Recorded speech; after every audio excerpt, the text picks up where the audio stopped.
compilation directive. In C programming language, you can instruct preprocessor whether to include a block of code or not. To do so, conditional directive can be used. It is similar to a if statement with one major difference. The if statement is tested during the execution time to check whether a block of code should be executed or not, whereas the conditional are used to include or skip a block of code in your program before execution. So how to use conditional? To use conditional, has, if def, if define, has if, has def defined, has else, and has else if directive are used. Use of if def,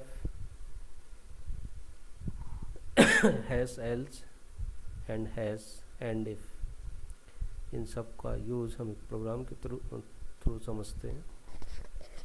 include stdio.h hash define age 18. Age नाम का as हमने क्या define कर दिया है, एक macro जिसकी value कितनी है 18. Void main hash if def if defined age then print eligible for voting.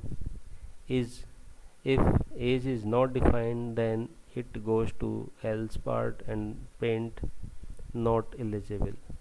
and last में हम क्या लिखते हैं, has and if, has if def and then last में क्या लिखते हैं and if. Output eligible for voting. ठीक है, तो आइए इस प्रोग्राम को रन करके देखते हैं क्या आउटपुट आता है.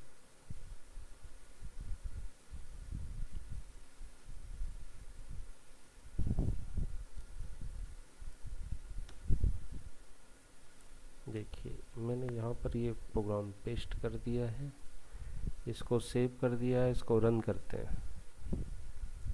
Compile and then run.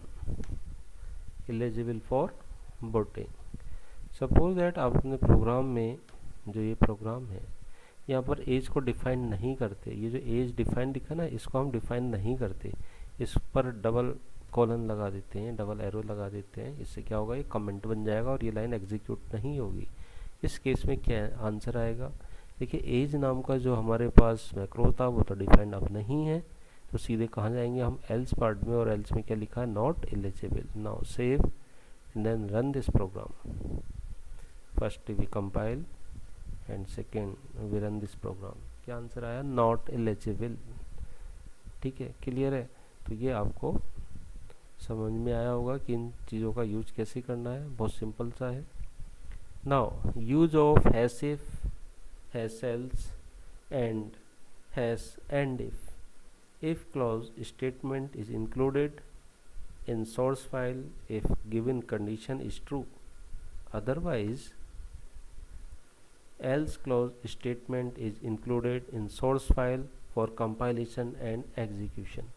For example,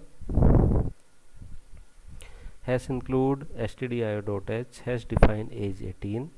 void main has if age is greater than 18. अब हम क्या चेक कर रहे हैं, इस मैक्रो को, इस मैक्रो की वैल्यू अगर इक्वल और ग्रेटर है 18 से, then print eligible for voting. Suppose that age जो है वो लेस देन है कितनी, 18 से, तो क्या प्रिंट होगा, नॉट एलिजिबल. आइए रन करते हैं इस प्रोग्राम को और देखते हैं क्या आउटपुट आता है.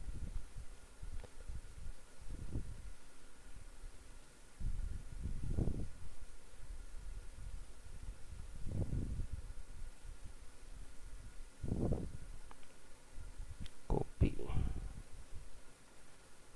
यहाँ से कॉपी करते हैं यहाँ तक.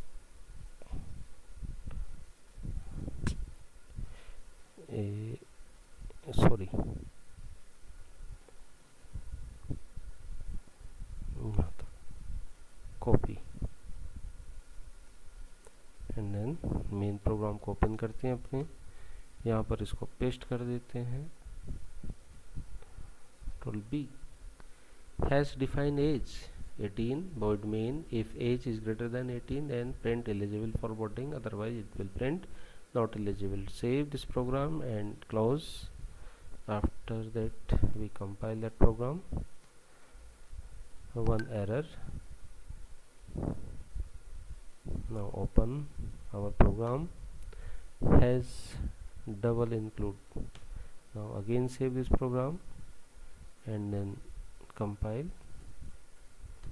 There is no error, has M1 eligible for voting. Suppose we change the value of age 15, then what will be the output? Now save this program and then compile and then run this program. Answer is not eligible. If we change the value of 18 is 21, then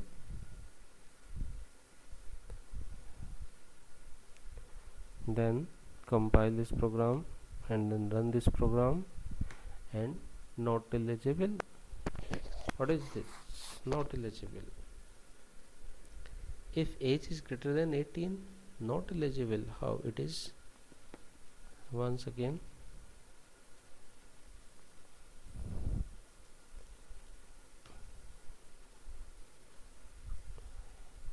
age is greater than 21 and here is 18. Now save this program and then run this program.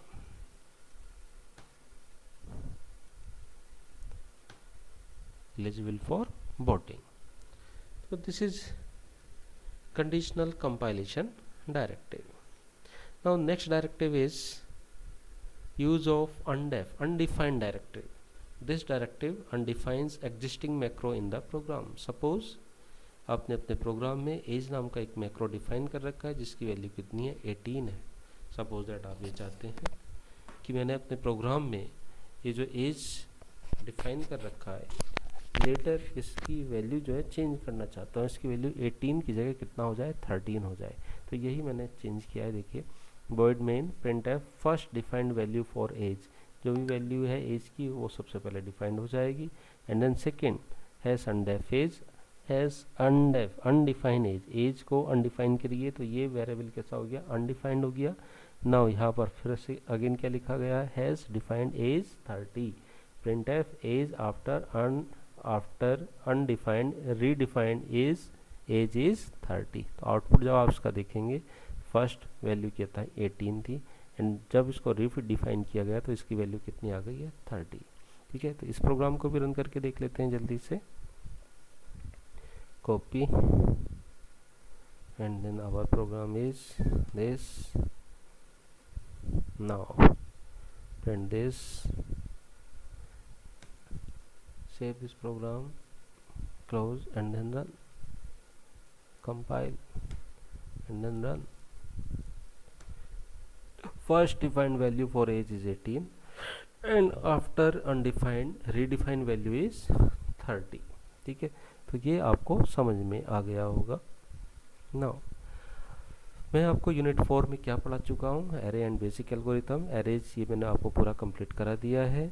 Character array भी पढ़ा दिया, string, structure, union सब पढ़ा चुका हूँ. क्या रह गया, इन्यूमरेटेड डेटा टाइप रह चुका है एक तो. ठीक है, और एरे ऑफ स्ट्रक्चर भी पढ़ा चुका हूँ, पासिंग एरे टू फंक्शन ये भी पढ़ा चुका हूँ. एक टॉपिक ये रह गया है, बेसिक एल्गोरिथम है. ठीक है, तो जल्दी से हम ये लेक्चर भी कवर कर लेंगे.